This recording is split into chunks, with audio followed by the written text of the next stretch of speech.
Thank you for watching this slideshow. I give slideshows on climate all around the world. This one is especially for the climate underground and emphasizes agriculture. And for those of you who were here at the farm in person last year, you'll see some familiar slides, but the majority of them are brand new.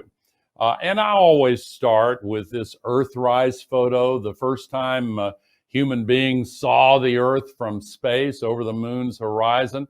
And this blue marble photo, the last picture taken by a human being of our planet from this far out in space on the last of the Apollo missions. But let's jump right into what the problem is all about. We are spewing 152 million tons of man-made global warming pollution into the sky every single day, using the thin shell of atmosphere surrounding our planet as an open sewer. And the problem is each molecule of CO2 stays up there for 100 years on average, and it accumulates. And the accumulated amount of global warming pollution now traps as much extra heat as would be released by 600,000 Hiroshima-class atomic bombs exploding in the atmosphere every single day. Last year, it was 500,000 Hiroshima bombs. It's gone up that much, and it continues to go up. And that's why the temperatures are continuing to go up. You can see how clear the pattern is. And this year, 2020, we have a little ways to go, but the scientists tell us that there's a better than 60% chance that this year will be the hottest year ever measured with instruments in history. Of course, 19 of the 20 hottest years have been since 2001, and the 5 hottest of all have been in the last 5 years. So the pattern is pretty clear. Last month, September, was the hottest September ever measured with instruments in all of history. Where does it come from? Well, from a variety of sources, and we'll talk about agriculture, but the thawing of the permafrost, transportation, mining, burning of forests, and some of these others. But the biggest source by far is the burning of fossil fuels, coal, oil, and gas. And you can see at the end of World War II, the global economy just went on a tear, and fossil fuels account for 80% of all the energy. So that's what's driving that. It's changing, as we'll see, but this is the biggest source of the problem. And if you look at the emissions by source, you see all the fossil fuels, and then you see agriculture and land use on the top. But let's shift from the emissions to the source of all the accumulated amount that's been up there for quite a while.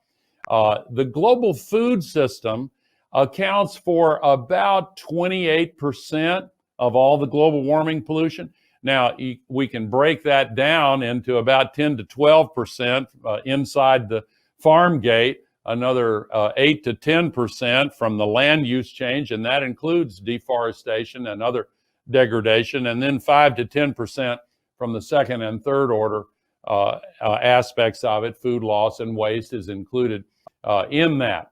Now I want to shift to the accumulated concentrations, and you can see that years ago in the 19th century, agriculture and land use was most of it. And one reason I'm showing you this, that it was not until 1975 that agriculture and land use did not account for a majority of all that global warming pollution that was up there. But it's changed pretty dramatically just in the last 45 years as this boom in fossil fuel burning has really changed everything. Emissions from the food system, however, are projected to increase over the next 30 years by 30 to 40% because population's going up and the Western diet is spreading, and we're going to need more food, and that means more previously wild and forested land will be converted to cropland. And food waste, which I mentioned, is actually responsible for about 8% of global emissions. And let's look at where that's coming from. On a global basis, it's coming from the production and handling and processing and distribution. In the U.S., it's interesting, 43% of it comes from households in the U.S., but there is something being done about it because it saves money for farmers and for everybody in the food industry. It gets more food to those who need it, and it reduces pressure on the environment at the same time. And it's a good thing that almost 200 companies have pledged to cut that in half over the next 10 years, and we need to keep track and keep them to that commitment. But now let's talk about the serious weaknesses in our food system that have been exposed by this god-awful COVID-19 pandemic. Let's start with food insecurity. This is an issue that is caused by the people driven into unemployment and underemployment by the pandemic, and also the breakdown in the food chain, some parts of the food system, and we're going to get into that. Luckily, there have been a lot of creative and really inspiring efforts around the world to create new food distribution networks and new ways of getting food to people who need it. But it's still not enough, because Oxfam projects that by the end of this year, it's likely that more people will die from hunger related to the pandemic than from the pandemic itself. And we're seeing food insecurity in the United States. Everybody knows that. These food lines are really getting pretty long in a lot of places. And this one in Minnesota, somebody said the cars in the food line are getting nicer. There are a lot of people who never imagined they'd be in this situation, but a lot of poor people have been food insecure for too long. So let's talk about food justice. And I'm not going to go through all of the reasons why Black Americans are suffering more than white Americans, Hispanic Americans, and Indigenous Americans suffering more than the population, the majority of the population. But I'm going to give you one statistic that I learned recently that's kind of shocking. It captures a lot of the other factors.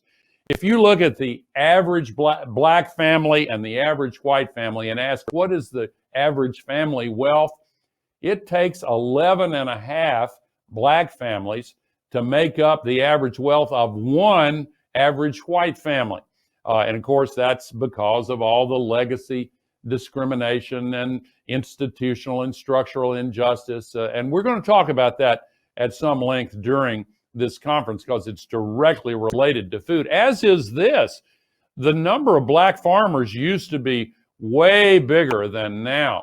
In 1920, there were almost 1 million black farmers, and by 2017, it was down to 45,000.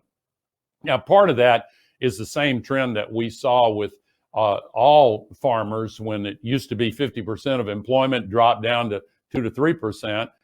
But this is different, and the reduction in the number of black farmers was way steeper, and there are a lot of injustices and even crimes that went into that, and we'll talk about it during this conference. But look at food scarcity in 2018 and July of this year. You can see that Black and Hispanic and Indigenous people are really far more food insecure, and Indigenous populations have the worst of it, statistically speaking. 1 in 4 food insecure. Now, global hunger was going down for quite a while because there's been a concerted effort, and there was a time not long ago, just a couple years ago, when some people said, hey, we may be able to eliminate hunger due to poverty. But then it started going back up again well before the pandemic, and this was really mostly because of the climate crisis and its impacts. But then you see on the dotted line the projection for how it's going to go up faster and further because of the pandemic. Now let's look at the story about the food supply chains. Michael Pollan's going to be with us and explain a lot of this better than I can, but there are 2 food supply chains. The institutional supply chain, which serves the the hotels and the restaurants and cafes and schools, and of course, a lot of them shut down. Then there's the retail food chain that supplies the grocery stores where most people buy food for home. And they had a very different experience with COVID-19. Restaurant sales just fell way off, and then they started to come back up a little bit. But look at this Open Table app. You can see it. It's been a period of great uncertainty for restaurants, and some of the great chefs and restaurateurs who are with us this year are going to elaborate on this story quite a bit.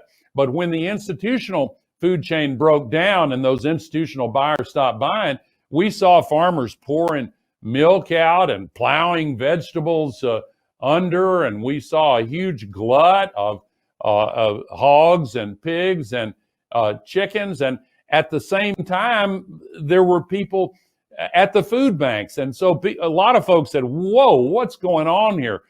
Food is being thrown away even as people are hungry. And it has to do with the differences between these two food chains. It was hard for the institutional food chain to quickly adjust and get new packaging and new lot sizes and new transportation networks. And there's work now to try to fix that, but it really caused a lot of problems. And of course, there was also the outbreak of COVID-19 in the meat packing plants, which really caused a tremendous amount of sickness. And you look at some of the meat packing plants and the number of people that got infected. I'll show you with these white lines what the average infection rate in the counties where these meatpacking plants were. This has been, like nursing homes, one of the real sources of so many of these cases. And of course, some of the hamburger restaurants ran out of hamburgers. And so you had impacts of that kind. And some of the farm workers, actually a lot of the farm workers, we're going to be hearing about this, are among those who are most vulnerable to the coronavirus that causes COVID-19. Now, look at this. This is a startling graph for me. It shows that there has been a long-term trend toward people eating less at home and more in restaurants. And then when the pandemic hit, it just changed, and people started eating at home a lot more, and all that change was wiped out. So that transition has been difficult for these food chains to adapt to. And we see shortages in the grocery stores because there was panic buying, maybe a little hoarding, but there was just a huge increase in demand from people that had been going to restaurants more. Now they're stocking up on food for their families, and people wanted to make fewer trips to the store during the pandemic. And so there was bulk buying. And so that caused a big change. And then the grocery prices went up because of the shortages that we just talked about. And that's all has increased food insecurity. And by the way, we won't dwell on this, but it's not only in the United States, it's in Australia, it's in India, and a lot of places where the mental burden on farmers has really been severe. And that's been a problem for some time, but this pandemic has for some made that even worse. And it's good to keep mindful of this because we got to fix these problems for a lot of reasons. Now, the good news is that a lot of small farms and regenerative farms, organic farms, serving local customers have really increased their production and demand. They've stepped up. This has been a pretty dramatic development. Now, let's look at the overall relationship between the climate crisis and the food system. And we're going to take each one of these and spend a brief time on each one of them. But before we do that, I want to say what the World Food Program has told us already. The climate crisis is increasing the risk of hunger and the risk of the breakdown of food systems. And by the way, the World Food Program just 11 days ago today was awarded the Nobel Peace Prize.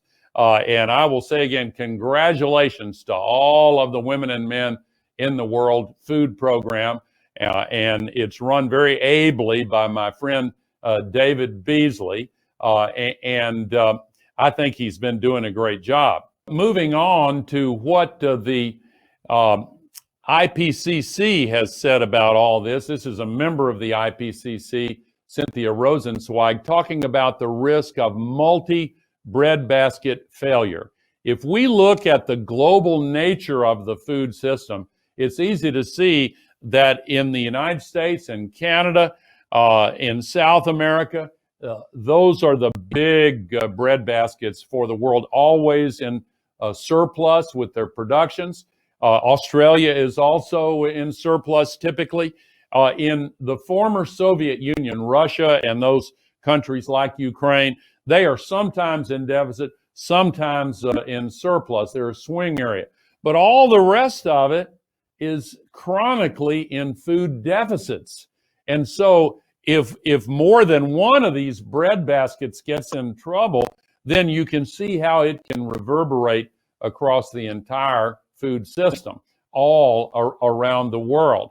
And we see from the special report that the IPCC put out last year on land and agriculture that the climate crisis is already affecting food security quite dramatically. So let's start by looking at the impact of the higher temperatures themselves. The scientists just in the last several years have come to the realization that increasing temperatures are having a bigger effect on yields than they expected them to. All the food crops we rely on were patiently selected, the scientists tell us, by Neolithic women 10, 12,000 years ago for millennia, in conditions that we are now changing. So it shouldn't be that much of a surprise that the higher temperatures and the disruptions of the climate crisis are having this kind of impact. But we're already seeing it, particularly in the low latitudes, the tropics and subtropics. We're already seeing lower yields because of the increased heat. And as the IPCC tells us, we can adapt to some extent, but if we don't make big changes in reducing emissions and the other changes that are needed, we'll get to the point where we can't adapt anymore. So this really is an extremely urgent challenge. And they warned us some years back that we are in danger of crossing a threshold beyond which the food system that we have will not be able to support the civilization that we have. So I don't know how a warning gets any clearer than that. And you can look at some of the details at the projected loss in yields for each 1 degree of warming, and you multiply that by the 3.5 that they're projecting now. We need to hold it down to 1.5 or less, but these yield declines are quite serious. And one reason is that for some crops, let's take corn or maize, as people call it in most of the rest of the world, every degree day, a day during the growing season, that the degree of temperature goes above 84 degrees Fahrenheit, 29 Celsius, there's a decline of 0.7% in yields. And you can do the math, and that works out to be a huge cumulative decrease in yield. It could be the loss of 1/3 of the corn crop in the U.S. by the end of this century. In the Southeast, where my farm is, we're seeing comparable decreases in yields, and it's quite troubling. We're also seeing an impact on animal agriculture, and we're seeing the quality and nutrition of poultry affected by it. Now, the heat is continuing to go up. So far this year, we've seen all-time heat records broken in 165 different locations. In part of Los Angeles County, last month, it got to 121 degrees Fahrenheit, 49.4 degrees Celsius. Phoenix and Miami both had their hottest months ever this year. We have seen in Phoenix so far this year, 50% of all the days in 2020 have been 100 degrees Fahrenheit or higher. That's an all-time record.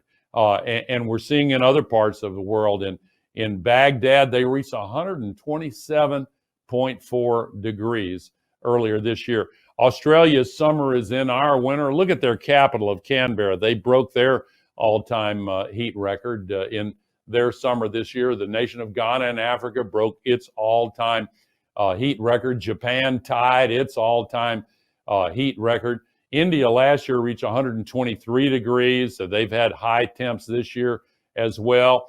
This is in Oman, and I want to spend just a moment on this because the scientists have long told us that the climate crisis raises nighttime temperatures faster than it raises daytime temperatures. This is the record high temperature for the lowest temperature in a 24-hour period. 108.7 degrees is as cool as it got in a 24-hour period. And they went more than 48 hours with the temperature never going below 107 degrees Fahrenheit. Unbelievable. And of course, that's making some of these areas very difficult for people to live in. Now, here's one on the shores of the Arctic Ocean in northern Siberia, over 100 degrees this past June, likely the highest temperature ever measured in the Arctic. This is really startling. And of course, the temperatures in the Arctic are going up faster than they are in the rest of the world because when the ice and snow melts, more of the sun's heat energy is absorbed. And that high temperature and that heat wave was 600 times more likely. This is not natural variability. It was more likely because of the climate crisis. Last year in Europe, most all of these countries broke their all-time high temperature records. And in the ocean, let's pull back and look at the half of the planet that's covered by the Pacific. 71% of the world is covered by the ocean. 93% of all this extra heat is going into the ocean. And with apologies to Las Vegas, it's not staying in the ocean. It comes back to land in a variety of ways. First of all, the heat is being driven down below 2,000 meters. The scientists have these new, much more precise instruments to measure ocean heat now. And half of all of this increase has been in the last 20 years, and it's still going up. We have got to take hold of this. It's really extremely dangerous. Now, this is also related to the ocean heat content, the impact of storms and floods on the land, because hotter oceans make the ocean-based storms stronger. Remember Hurricane Harvey that dropped 5 feet of rain on part of Texas? It went over the Gulf of Mexico when the waters were 7 degrees Fahrenheit warmer than normal, 4 degrees Celsius. And that made the wind stronger and supercharged it with moisture. And in Netherlands, Texas, that was one of the places where they got 5 feet of rain, the biggest single storm downpour in the history of the United States. A lot of heroic rescues. And you know, one thing about these disasters, it often brings out the best in people. And we thank our first responders. God bless them. They do such a tremendous job. But now I want to talk about this hurricane season in 2020. I'm not even going to mention all the storms that have hit. Isaias caused $4 billion in damage when it hit the East Coast. We've seen a whole bunch of them, but we'll start with Marco and Laura coming into the Gulf Coast. And when you have repeated storms, the cumulative damage matters a lot. When Hurricane Laura hit Louisiana, it went from a Category 1 to a Category 4 in one day. It became the strongest hurricane ever to hit Louisiana. And it caused $1.6 billion in agricultural damages and forestry damage. That's more damage to agriculture and forestry than hurricanes Katrina and Rita put together. Those were two more hurricanes that came in close succession. And what we had was then Hurricane Sally, the 8th hurricane to hit, and it caused tremendous damage in Pensacola, took this bridge out. The bridge had just recently been finished. And then came Hurricane Delta. And Hurricane Laura and Hurricane Delta hit in areas almost the identical area. It went from a tropical depression to a Category 4 storm in 36 hours. That is an all-time record. And this rapid intensification is one of the signatures, fingerprints, if you will, of the climate crisis. Here is Lake Charles, Louisiana. After Hurricane Delta, these aren't blue roofs. Those are blue tarps covering roofs that have been destroyed. But some of them were there before Hurricane Delta. This is what part of Lake Charles looked like after Hurricane Laura and before Delta. And the same thing happened with the agricultural lands. They got flooded and soaked and damaged by Hurricane Laura. And then Delta came along and flooded the areas that were trying to recover from Hurricane Laura. This is Cameron, Louisiana. That was right in the place that had one of the hardest hits of both of those storms, utter and complete devastation. I feel so badly for the residents of Cameron, Louisiana. Now, around the world, I'm not going to show you all of them by any means, but there was a super cyclone, same as a hurricane. They have a different name in the Indian Ocean. They hit this area where India and Bangladesh come together, the strongest storm ever measured in the Bay of Bengal. And it just was devastating to the area known as the Sundarbans. That's that borderland area. There have already been 1 million people pick up stakes and leave that region and become climate refugees. And during COVID-19, of course, it's an extra complicated challenge for the rescuers and for those who are being rescued, and we feel for them. In Africa, in Mozambique, a devastating, maybe the strongest cyclone ever in the southern hemisphere. And we're seeing this all around the world, and all around the world, as Pope Francis has taught people, the gravest effects are on the poor. And this is a theme that we'll come back to because it's true in this country, it's true all over the world. Now, let's step back and look at the science a little bit of why the warmer ocean creates these big downpours. The water cycle starts with evaporation off the ocean, falls as precipitation on the land, then it rushes back to the ocean and the rivers and streams. But with the oceans absorbing 93% of all of this man-made global warming heat, we're seeing a big increase in the amount of water vapor coming off the oceans into the sky. And they form these atmospheric rivers. And this is one. I'll locate you here. In the lower left is Hawaii, and the upper right is Silicon Valley. That's an atmospheric river. And here's what was happening in Silicon Valley the day this satellite picture was taken. The average atmospheric river has more moisture than 25 Mississippi rivers. So we're talking about these huge rain bombs, as some people call them. The downpours get much bigger, and we see these epic events with so much rainfall and snowfall, and when the temperature is cold enough, because the moisture is there. And again, it hits the poorest, the hardest. If you look at the 10 counties in the U.S.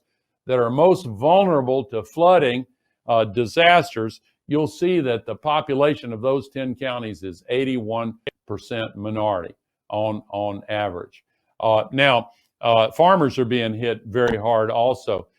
Many listening here will remember that last year there were 20 million acres in the upper Midwest that could not be planted last year because of the rain bombs and the massive flooding that took place. Terrible situation.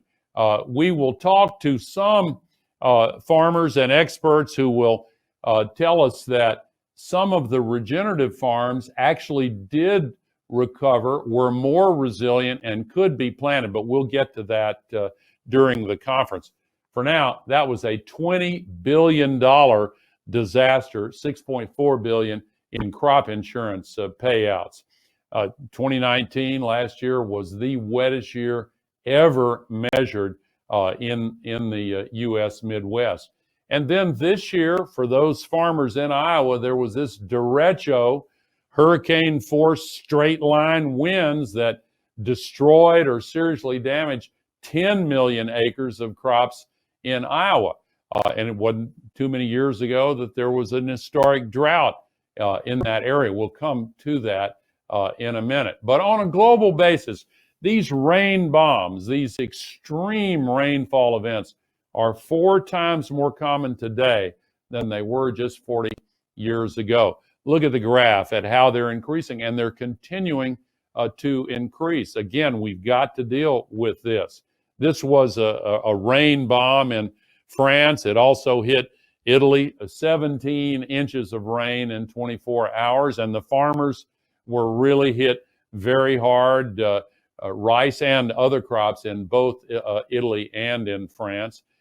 In Pakistan, yes, they have a monsoon, but the rainfall that comes with the monsoons is getting much bigger and much more damaging. This was a single storm record, 13 inches in a one-day period, 24 through 25 of August. Here's one in Afghanistan, lots of people killed. In India, the rainfall from the monsoon was 50% higher than people have come to expect from these monsoons. In Bangladesh, I showed you that storm, but this is a different event that caused at least 1/4 of the entire country to go underwater. This is a devastating outcome. In China, particularly in central China, there were 55 million people affected so far this year because of these rain bombs and the historic flooding. 27 of the 34 provinces, it's like states in China, have been affected by this. They haven't had anything like that before. It is really a new record. Both North and South Korea experienced similar damage from similar phenomena. Nigeria, 25% of their rice harvest was destroyed in early September.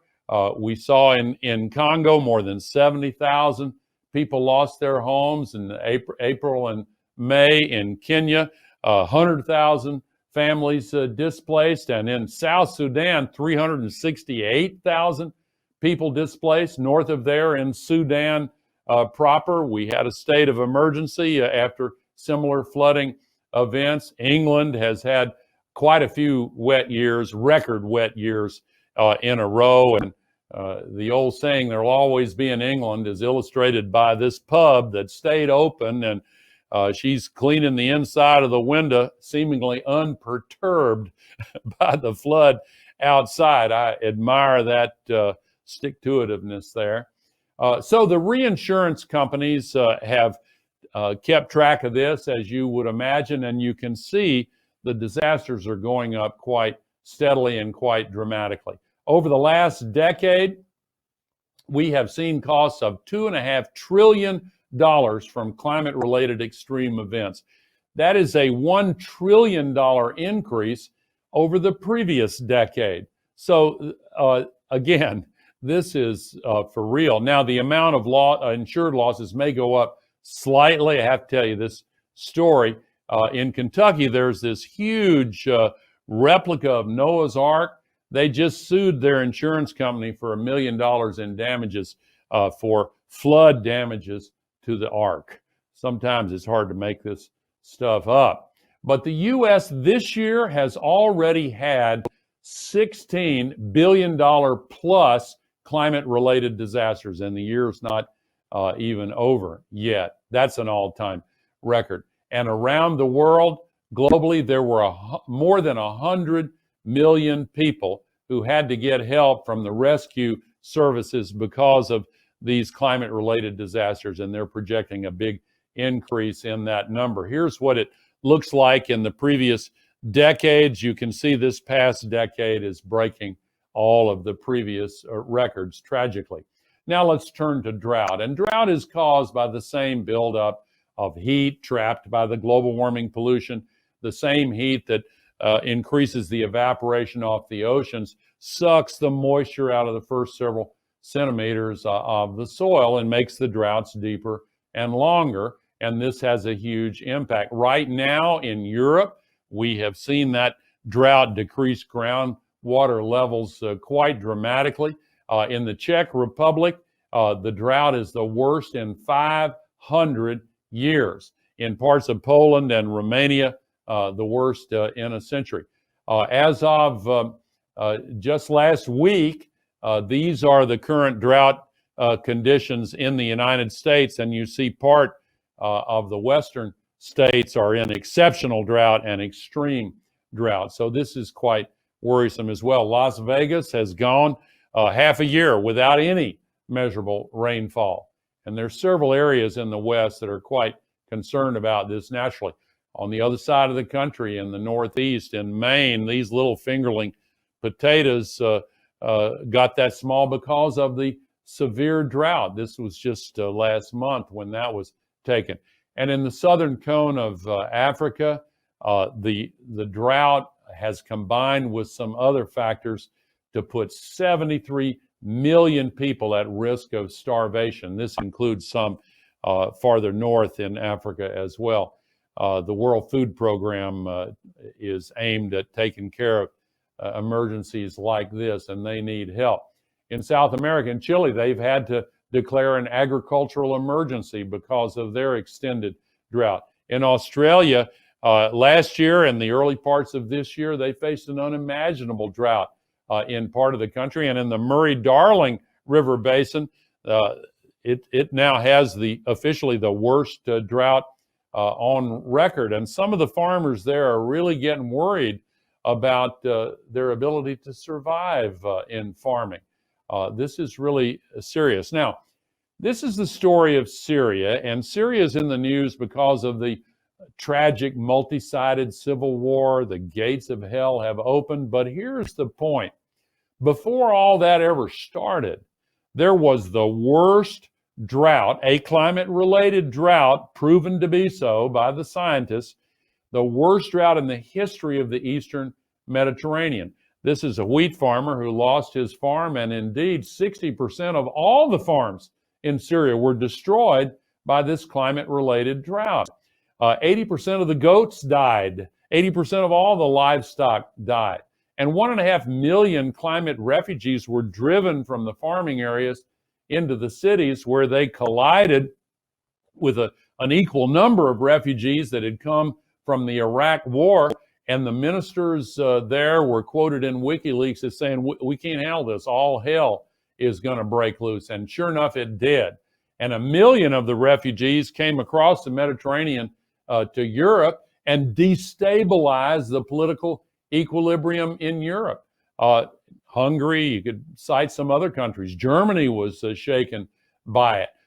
Even the United Kingdom, where the Brexit decision was made, the most powerful billboard during that Brexit campaign, trying to convince them to leave the European Union, featured an endless line of refugees, obviously from the Middle East and North Africa, with the slogan, "The EU has failed us all." Demagoguery, but an example of how this climate refugee issue can create cascading problems. And it's going to get worse. The experts warn us, unless we take control of this, because some of the areas in the Middle East and North Africa, parts of India and Central America and elsewhere may become uninhabitable. Here is a depiction of what the uninhabitable zones are in the world today. And here is the projection of what it will be like just 50 years from now. Vast areas. Look at India, for example, Northern Australia. This is really extremely serious. And some people are looking at the heat index. You know, that's the combination of temperature and humidity. Others call it the feels like temperature. One day recently, it got up to 165 degrees in this community in Iran. There have been a couple of other places where it's gotten that high. People can't live physically for more than a few hours outdoors in that. It's just physically impossible. And so they're beginning to leave. And long before it gets to be purely uninhabitable, most of the people are expected to become migrants. And actually, they're projecting by the end of this century, the deaths from higher temperatures will be equal to the deaths from all infectious diseases. So, and think of the destabilizing impacts of all those people moving across borders. India is facing a particular challenge. And last year, there was an all-time record of 24 million people displaced by a climate-related extreme weather. 3 times as many people displaced by climate as by conflict and violence. And the projections are that it could be a total of 1 billion people or more migrating because of climate in the balance of this century, including toward the United States. These are migrants heading toward the border between the U.S. and Mexico, and they're not coming from Mexico, they're coming through Mexico. Net migration with Mexico is negative, but in Central America, there is a region called the Dry Corridor that includes parts of several countries that are very harshly impacted by the climate crisis. This is one region in El Salvador in June, and then again in August, the impact of the drought taking hold. And so these people need to feed their families. And the reason they're leaving, according to the experts, is not because they're terrorists or criminals. They're hungry and they want their families to survive. And so they're headed toward the United States. Now, shifting gears, the climate crisis is causing a lot more fires, which has been pretty obvious here in recent weeks. And this is the matchup between higher temperatures in yellow and more fires in red. It's an exact correlation practically. It's been known for a long time. In fact, just a few days ago, we got the news that Colorado is having the largest wildfire in the history of Colorado. And in Oregon, my goodness, they have had tens of thousands forced to evacuate. Virtually the entire population of Medford, Oregon, 82,000 people were asked to evacuate to escape from this fire. This is another community in Oregon, 2,300 homes had burned, another community burned. And in California, the same correlation between temperature and fire has been measured very precisely. 80% of the Cabernet crop in Napa Valley has been lost because of fire and smoke damage, more damage than has ever been reported in history. A lot of the wineries have been destroyed, or quite a few of them. 5 of the 10 largest fires in the history of California have occurred this year. Several of them still going on right now. We see 8,500 fires burning over 4 million acres, destroying more than 9,000 structures. And the smoke went 10,000 feet higher in the air than they have ever seen before, or than is normal. And let's look at this Discover image of the Earth and stop it on California and zoom in. You see the smoke coming off the coast from California and Oregon. You see it all the way from 1 million miles away in space. And at 12:38 p.m., lunchtime in San Francisco, this is what the smoke made it look like. And of course, the air quality problems have been quite severe. The most air polluted cities in the world for quite a few days during these fires were in California, Oregon, and Washington. But doesn't have to ruin your golf game. And the reason I show this is not to make fun of these guys by any way, shape, or form, but to make the point that we cannot allow this to become the new normal and just continue as if things are all fine. No, we've got to respond and react with urgency because so much is at stake. And of course, we've had our fires still going on. It hadn't been that long ago since Australia had the worst fire season in its history, and the smoke from the fires in California went all the way around the world just not that many months ago. Southern Europe, the prime minister there said this is climate change. We're seeing the same thing in the Arctic. And look at all these fires, some of them north of the Arctic Circle. And actually, that's expected to increase. And this is a satellite photo of some of the fires in Siberia. Look at this statistic. I mentioned 4 million acres burned in California, 10 times that much from the fires in Siberia. The TV cameras and the news photographers don't get up there. It's awful hard to get there. But this is a global problem that really is a consequence of the climate crisis, and we have to address it clearly.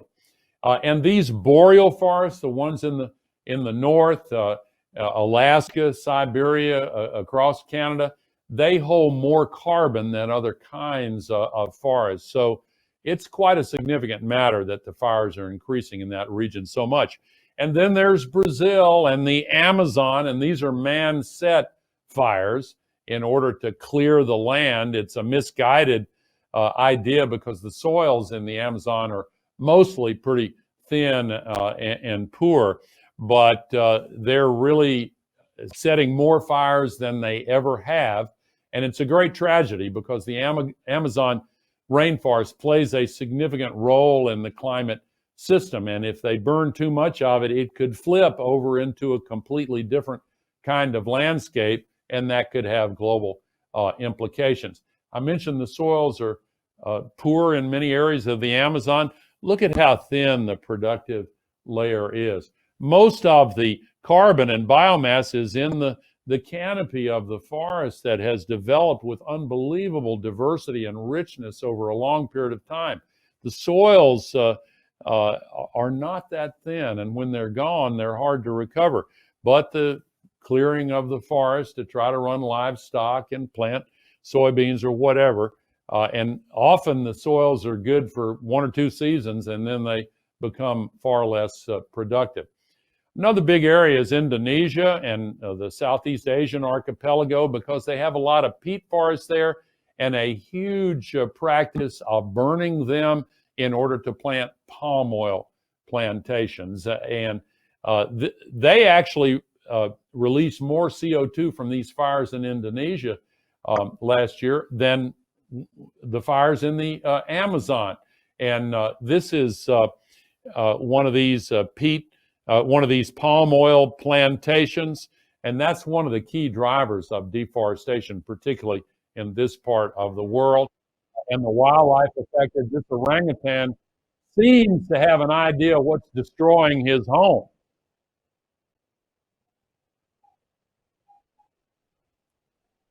He survived and was taken to a shelter, but his habitat is being destroyed. And one of the big issues that the biologists tell us is the most important in the climate crisis is the loss of biodiversity.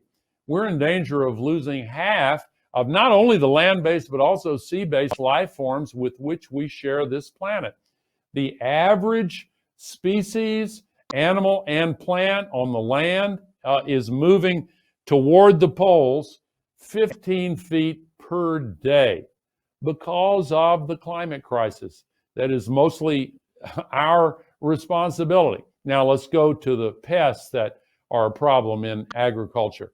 They are actually made worse by the climate crisis, and we have seen these locust swarms. And of course, we've always had locust swarms, but this is one of the biggest in living memory. And the Secretary General of the United Nations has conferred with the scientists and is saying how this is directly linked to the climate crisis, and we have seen horrible losses because of these locust swarms. And we see other insect pests actually supercharged, in this case, by the increasing concentrations of CO2, not temperature, not variations in the rainfall, but the CO2 itself actually tips the advantage towards some of the pests. They lay more eggs when the leaves are higher in CO2, they reproduce faster, and the natural defenses of the plants are reduced. Now let's look at nutrition. These findings are relatively new, just in the last several years, but they're very concerning because what it shows, again, this is because of the CO2 levels going up, that key nutrients like the ones I'll show you in a minute are actually declining in their amounts as the concentration of CO2 goes up, and it's magnesium and zinc and copper and calcium. And what this means is that the children would have to eat a larger bulk of food in order to get the same nutrients that they need to grow and develop. So this is linked to the obesity crisis, which is often linked to poor diets and the wrong kinds of food. So we are seeing that this reduction in micronutrients and protein and vitamin, really, if you just look at rice alone, the CO2 emissions are threatening to 600 million people. Now, safety. The effects of the climate crisis on crops can include exposure of farm workers to some of these diseases that are more common in the increased temperatures. We've also seen the rising humidity in crops like corn or maize, where the conditions for workers can be nearly intolerable. We also see aflatoxins concentrate. That's a serious issue. One of our guests later in the conference has worked quite a bit on that. We see a number of other plant diseases. This is ear rot fungus that causes mycotoxins. Nitrates accumulate in crops during the droughts related to the climate. And parasites that cause bacterial infections can increase also. And when you have flooding from these rain bombs, microbes like the salmonella can enter into the human food chain because of contamination of pastures that then receives the water from these rain bombs. And actually, the runoff from these huge downpours is contaminating a lot of water sources. And here's a startling statistic. More than 2/3 of all the outbreaks of waterborne diseases in the United States occur in the immediate aftermath of these huge rain bombs. And it's easy to see why: septic tanks, other sources of contamination, hazardous waste dumps and garbage dumps and the like. So this is a problem. Now, we've sometimes heard about this brain-eating amoeba. I'm including it here because the news is telling us that we're seeing a significant northward trend with this brain-eating amoeba. I think it's still pretty rare, but it's cause for concern. Now let's look at plant diseases. And these plant diseases are very serious, partly because we have shifted our agriculture and food system toward monocultures. And there are a lot of people who've been warning us about this. These 9 plants account for 2/3 of the caloric input that humanity gets from food crops. And you can see the list there. All of the rest makes up only a little over 1/3 of the crops that are grown. And this means that these monocultures that we're so dependent upon, when they're vulnerable to plant diseases made worse by the climate crisis, that's a serious threat to our food system. Wheat leaf rust is one that has become quite serious in many regions of the world. Asian soybean rust moving north in the United States.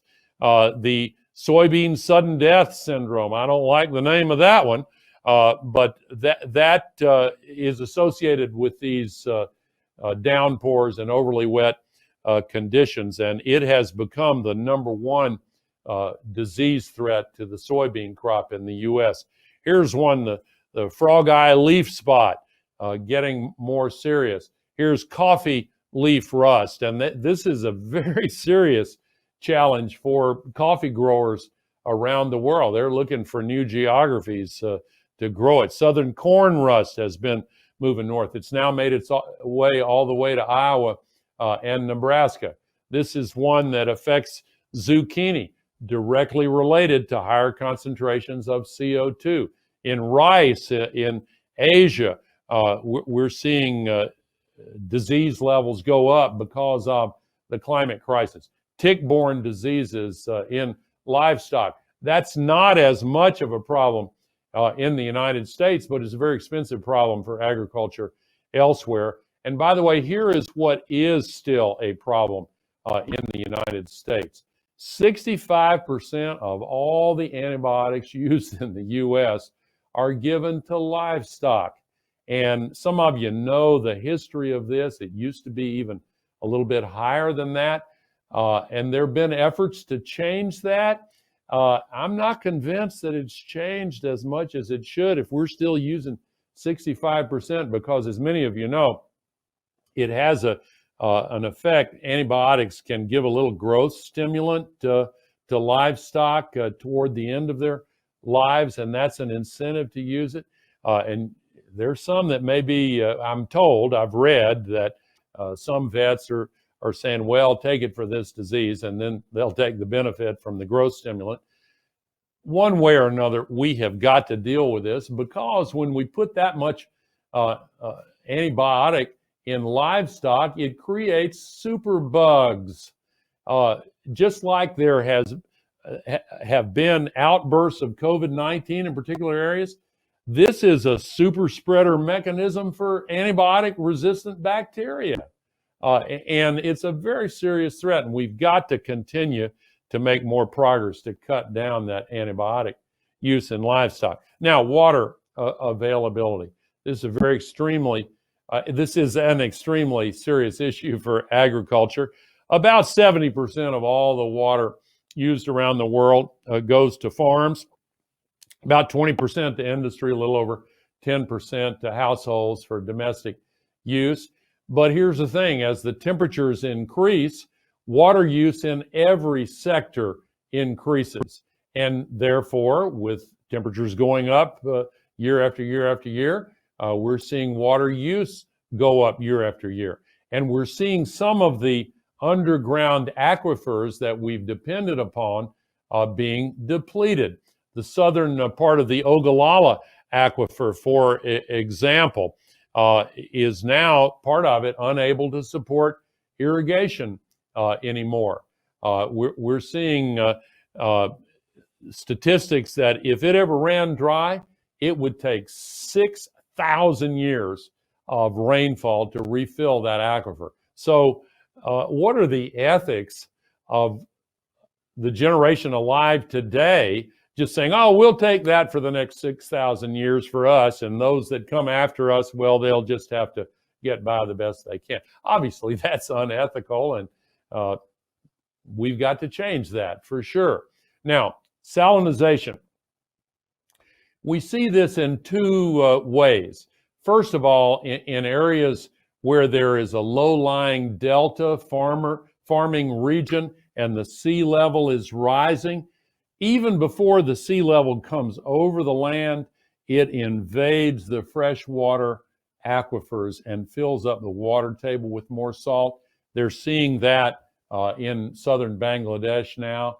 We're seeing it in part of the Nile Delta in Egypt, seeing it big time in the Mekong Delta, including here in Vietnam, more than 1 million acres at risk. Now, there's another way that land can get too much saline.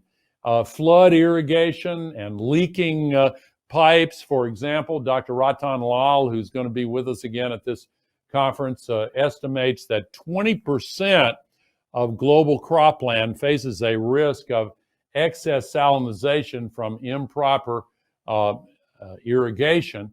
And really the movement is toward precision irrigation and what's called drip irrigation, but salinization is a serious problem. Now, fertilizer use, and this is a long story. We'll talk about it a little bit more during this year's conference, but phosphorus is one thing, but the synthetic nitrogen fertilizers for about 120 years since that new process was invented. We've seen this skyrocketing.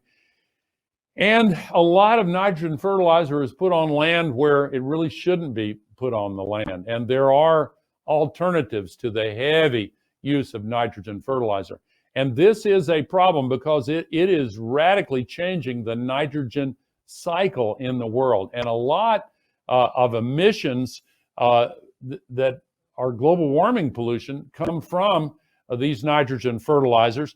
Nitrous oxide, 70% of it comes from agriculture, and these molecules are 300 times more powerful than CO2 in trapping heat, and a lot of this is unnecessary. We'll talk about it. But when it runs off, not only does it go into the air, we get it running off in water erosion and wind erosion, and it gets into the streams. We get algae blooms and this toxic blue-green algae.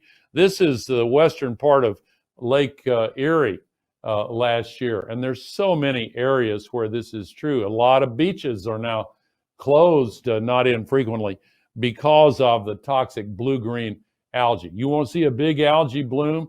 I'll show you one in a second, but the sea life is really harmed by this. Look at this big algae bloom from Alaska all the way down to Mexico. Unbelievable. Now, you've heard about dead zones.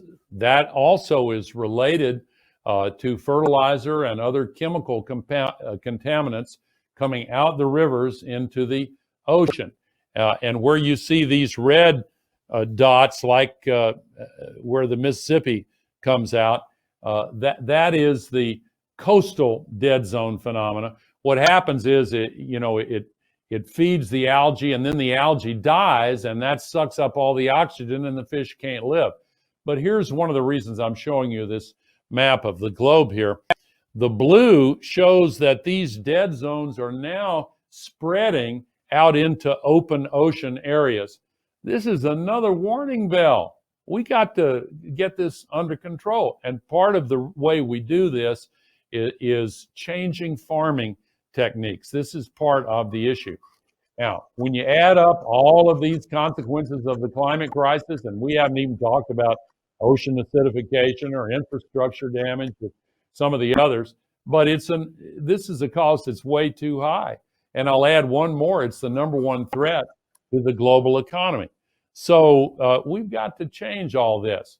We're at a turning point. Some ancient civilizations have made the wrong choice when they reached a turning point and they disappeared. We've got the opportunity to do it right. And we have the solutions available. And this starts the really hopeful part of this, because I'm excited that these solutions are right now available to us. And a lot of them are in agriculture and in the food system. And the scientists that work on climate have really pointed out clearly that agriculture has a huge role to play. So how can we care for our soil? That's one of the big topics we're going to be discussing these 3 days. I'm going to spin this Discover image. This is a real image of the Earth from 1 million miles away. We'll stop where Tennessee is visible and zoom in to Caney Fork Farms. And here is the main part of my family farm. And here is the carbon underneath the surface. And we have been fortunate to partner with some great soil scientists and researchers to get samples. And you'll be hearing all about this because it's a technique that's being used elsewhere. We're trying to perfect it. The people who know what they're doing that I'm cooperating with know how to perfect it and are trying to, and they're making tremendous progress. You're going to hear more about this. But here are the key principles important to regenerative agriculture. Concentrate on soil health. Concentrate on increasing biodiversity. The more diverse, the better. Pay attention to water quality. It all starts with good, clean, pure water. And pay attention to the social equity and economic equity of how your farm is operated and the impact it has and the role it has in the community. Now, here are the key regenerative agriculture practices.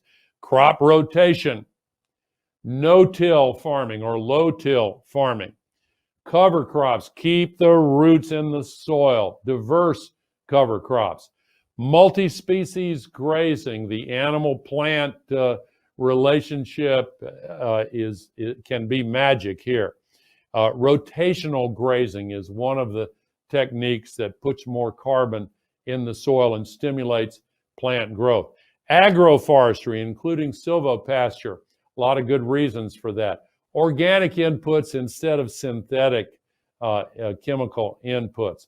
Composting, we do a lot of that here, and a lot of regenerative farmers do.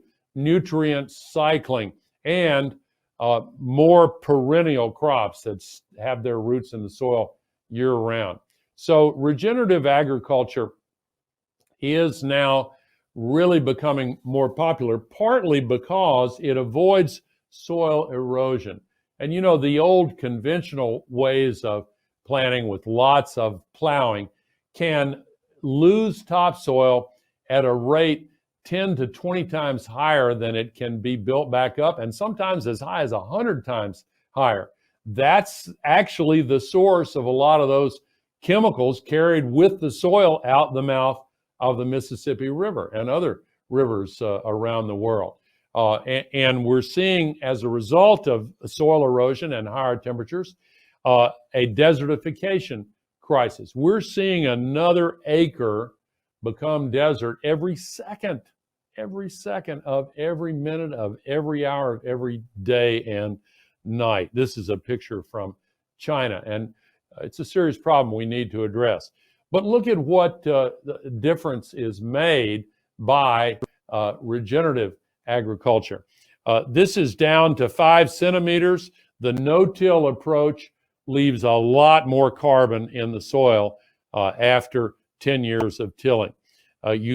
Between 5 and 10 centimeters, same thing. Not much effect below 10 centimeters, but that first 10 centimeters is absolutely crucial, and it can be enriched and made more fertile and more resilient and more invulnerable to erosion if it's done correctly.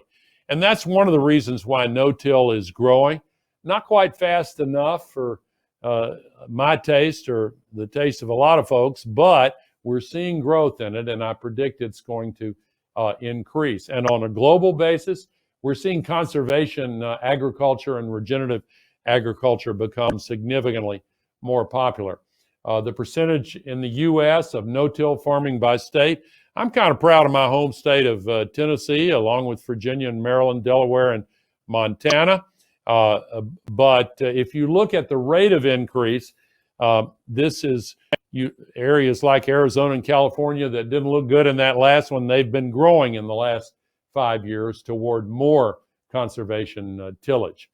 Overall, farmers for the last year for which we have the statistics, 2017, you can see no-till now at 37%, low-till 35%.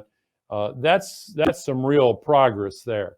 And the carbon sequestration in the soil, according to Dr. Ratan Lal, who just won the World Food Prize, I've already mentioned that, he says in a study that was peer-reviewed with co-authors that the technical potential is that we could capture up to 156 parts per million of the CO2 in the air in topsoils. Now, he hastens to clarify that technical potential is not the same as practically possible, but even a half or a third of this would make this the single most productive way to pull CO2 out of the air.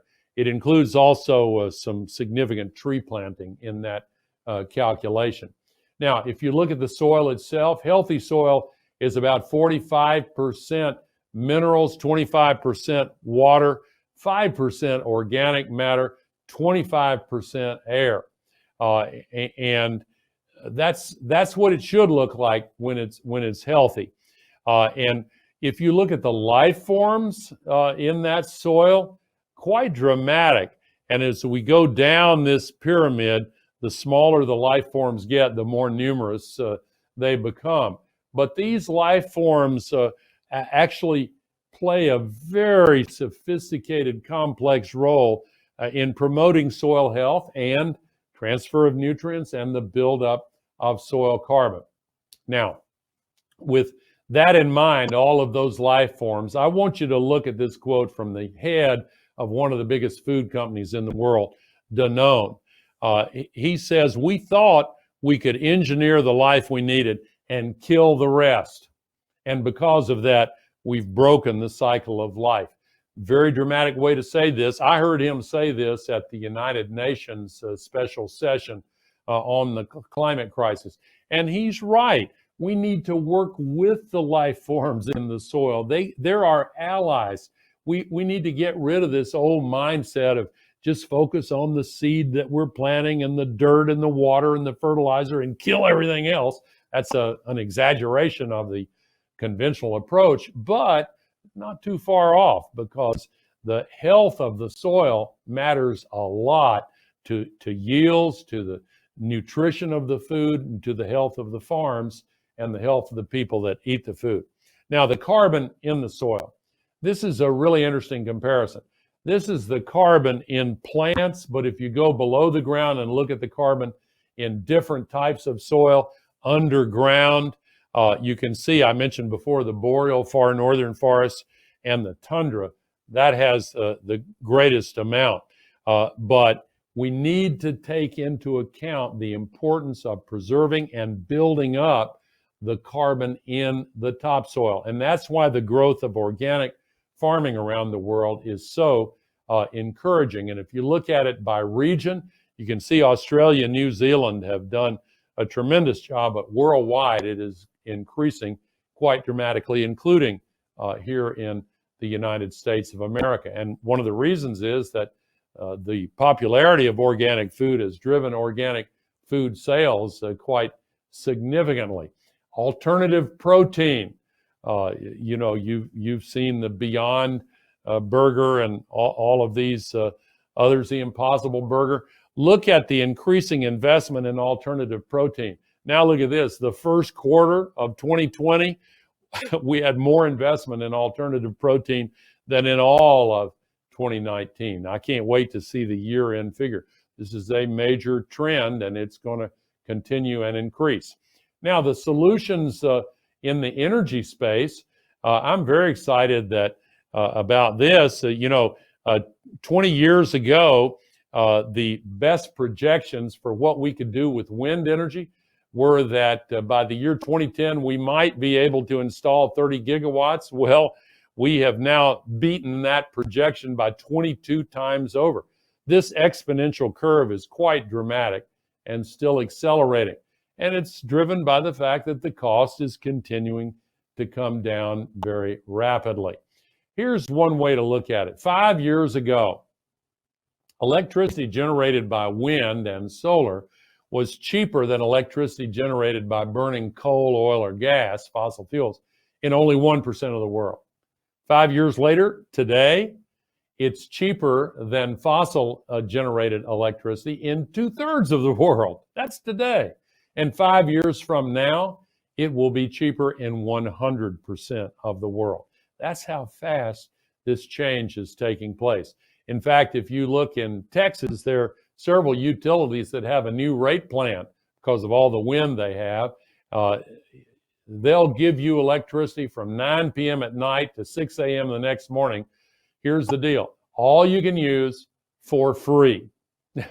That's because they have so much of it in certain hours of the day. In the United Kingdom, where the coal revolution began, they're getting 18 times as much energy from renewables now as they are from coal. Globally, wind power could supply 40 times all the energy the entire global economy needs. And where solar is concerned, the story is even more exciting. 18 years ago, the best projections were that we might be able to expand solar energy by 1 gigawatt per year by 2010. But when 2010 came around, we beat that goal by 17 times over. And last year, we beat that mark by 121 times over. This exponential curve is going up even faster, much steeper, still accelerating. Quite an exciting story. Here in the US, we've seen the dramatic increase in solar power. And again, it's because the cost is going down dramatically and continually. It's now the cheapest source of electricity in all of history. That announcement was made by the International Energy Agency in its annual report that just came out last week. They called solar the new king of the energy marketplace. Well, that's different from the way some people saw it not that long ago. But even 5 years ago, people were saying in the financial community, we've reached grid parity and it's expanding. What does grid parity mean? It's the line below which unsubsidized solar is cheaper as a source of electricity than burning fossil fuels. That difference, when you cross that line, is a little bit like the difference between 32 degrees and 33 degrees Fahrenheit, 0 and 1 Celsius. That's a difference of more than just a degree. That's the difference between ice and water. And in markets, it's the difference between capital that's frozen in place and liquid flows to the new opportunities. That's what started happening with a vengeance after 2010. We're seeing global investments in renewables greatly exceed that global investment in fossil fuels, and it's still going up. It really is quite dramatic. Last year, worldwide, if you look at all of the new electricity generation installed, 80% of it was solar and wind. And in Europe, it was even greater than that. 88% of all the new capacity was from solar and wind. In the US, we did pretty well. Actually, 70% of all of our new electricity capacity was solar and wind. And coal's not even in that mix of new sources now. And reminds me, the famous coal museum in Kentucky, they just put solar panels on their roof because they can save money because it's that much cheaper as a source of electricity to keep the coal museum open, meet their budget. In China, not quite as good, but pretty impressive that more than half of all their new capacity came from solar and wind. They're still burning a lot of coal, but they've just announced a major new acceleration of their movement away from fossil fuels and to renewable energy. In India, they're also burning a lot of coal still. However, well over half of their new capacity was from solar and wind, and they're poised to have a real breakout with renewable energy. They're now getting bids for solar electricity. They're almost a quarter lower than coal-fired electricity, and they're building these solar farms all over. If you look at what they've been doing and what's now under construction and cleared for construction to begin, solar and wind, this is a breakout. It's really quite impressive. And they are now proposing to close the dirtiest coal-fired plants. This is a relatively new development and one I'm excited about. And where solar is concerned, I always like to show this one because the world gets as much energy from the sun in 1 hour as the entire global economy uses in an entire year. And it creates jobs, both wind and solar. 11 million people already working in this sector. Fastest growing job in the US is wind turbine technician. Solar installer is the third fastest growing job. And for the last 5 years, solar jobs have grown 5 times faster than average job growth. And storage, batteries, this is what has been happening. I'm going to have to rescale this graph to show you what's in the works. This is a brand new $1 trillion industry being born in the next 2 decades. And it's going to create a huge number of jobs. And again, same old story, the price is coming down. That's one of the great things about solar, wind, batteries, EVs. This is continuing. and it's a very hopeful sign. And you add the batteries to the solar, wow, then that changes the whole energy landscape dramatically. That's why solar is the new king of energy. It's partly because it's matched up with batteries. Here's the largest battery in the world in Australia, but it won't be the largest for long because Florida Power and Light has announced its proposal to build one 4 times larger. It's going to shut down 2 natural gas-fired generating plants, replace them with solar plus batteries. General Electric in California is demolishing this gas-fired electricity generating plant 20 years before schedule and replacing it with renewable energy and batteries. Southern California Edison is proposing massive battery purchases, and this is a hopeful sign. Here in Indiana, northern Indiana, this is a utility manager that relied on coal and gas, and he took a look at the changed landscape, the new numbers for solar and wind. He said he was really surprised. Renewables plus storage just beats coal and gas every way to Sunday. And so he is closing them down and opening up new renewables. The electricity generation sector is no longer the biggest source of CO2 in the U.S. Transportation is. This is Los Angeles on a recent Thanksgiving. But we're seeing dramatic change here too. Electric cars are beginning to really take off. We're seeing a big increase in demand and much more to come. In fact, there are a lot of locations, a lot of nations and regional governments like California that have announced that it will soon be against the law to buy an internal combustion engine because of the pollution, because of climate. And actually the cost of EVs is coming down so quickly that people will be buying them regardless of these laws that are being passed. So a lot of the investors in the world, like the largest sovereign wealth fund in the world in Norway, are now beginning to divest themselves from the fossil fuel stocks. There's a huge subprime carbon bubble. People are scared of it, and they should be, because this big change is happening so quickly. They're going to be what are called stranded assets. A lot of the oil and gas and coal reserves are never going to be burned. It's not going to be economical to do it. And maybe one of the most exciting things ever is the Paris Agreement.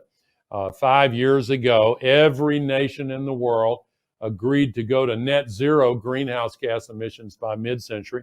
And yes, it's true that the current president of the United States said he wants to pull out of the agreement, but under the law, that can't happen until one day after the presidential election on November 3rd, November 4th. That can happen. But if there is to be a new president could give 30 days notice, and the U.S. would be right back in the agreement. And in the meantime, almost half the states are moving even faster than the Paris Agreement requires. They represent well over half of the population. These governors are doing a great job, and cities, these are all the cities that have made a pledge to go to 100% renewable electricity, and these are the ones that have already done so. So we're seeing progress. States, cities, and companies. Over 260 global companies have pledged to go to 100% renewable energy. It's a very impressive performance on the part of the corporate sector. Not all of it, unfortunately. There's some bad actors out there and some laggards out there, but I'm proud that Apple is among the leaders. I love that company. I'm on the board, so that's why I'm saying that, I guess. But all of these companies are doing a terrific job. And the people of the world are demanding action. 400,000 people marched prior to the last in-person summit at the UN on the climate crisis. And we're seeing young people really leading the way. This is a group of young people in Nashville, but we've seen Greta Thunberg and other young people all around the world inspiring older people with their demand for a better world, a brighter future, a more prosperous and hopeful future. And they deserve it, and we've got to do it. because actually, this is up to us.